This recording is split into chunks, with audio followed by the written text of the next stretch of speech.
আমাদের প্রথম জানতে হবে যে কারক এবং বিভক্তির ক্ষেত্রে কারকটা কি এবং কেন। কারক শব্দটিকে যদি বিশ্লেষণ করা হয় তাহলে দেখা যাবে যে কারক হলো কৃ ধাতু নক প্রত্যয়। কৃ ধাতু নক প্রত্যয়ান্ত শব্দ করে হয়েছে কারক। এই কারক হচ্ছে 6 প্রকার: কর্তৃকারক, কর্মকারক, করণকারক, সম্প্রদান কারক, অপাদান কারক এবং অধিকারণ কারক। এইবার আমরা দেখছি যে প্রথমায় কোন বিভক্তি হয়। যেমন শূন্য, অ, আ, দ্বিতীয়ায় কে রে, এ রে। দ্বিতীয়ার ক্ষেত্রে এই বিভক্তিগুলো ব্যবহৃত হয়। তৃতীয়ার ক্ষেত্রে দ্বারা, দিয়া, কর্তৃক এই সমস্তগুলি ব্যবহৃত হয়।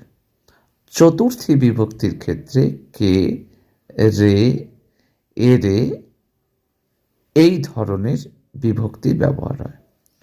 পঞ্চমীর ক্ষেত্রে কোনগুলো?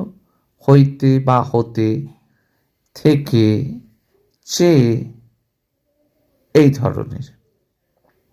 ষষ্ঠীর ক্ষেত্রে যেমন ব্যবহৃত হয় র, এর, এরা এই সমস্ত যে সমস্ত বিভক্তিগুলো রয়েছে এই সমস্ত বিভক্তিগুলো ষষ্ঠী বিভক্তি হিসেবে ব্যবহৃত হয়।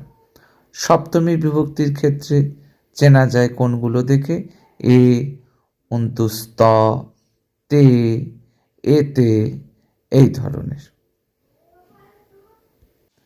এবার প্রথমা বিভক্তির ব্যবহার যেমন সুমন, সুমনের শূন্য বিভক্তি। আবার দ্বিতীয় বিভক্তির ক্ষেত্রে ব্যবহার তোমাকে যেতে হবে, তোমাকে যা। তৃতীয়ার ক্ষেত্রে দ্বারা দিয়া কর্তৃক, তোমার দ্বারা, আমার দ্বারা, তোমাকে দিয়ে, ছুরি দিয়ে আম কাটা, দিয়েটা। চতুর্থীটা আবার যেমন ভিখারিকে ভিক্ষা দাও, ভিখারিকে এই কথাটা চতুর্থী।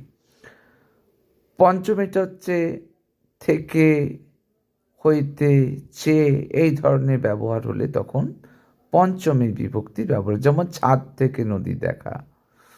ষষ্ঠী ক্ষেত্রে তোমার, আমার এইগুলো। সপ্তমীতে তিনি বাড়িতে নেই,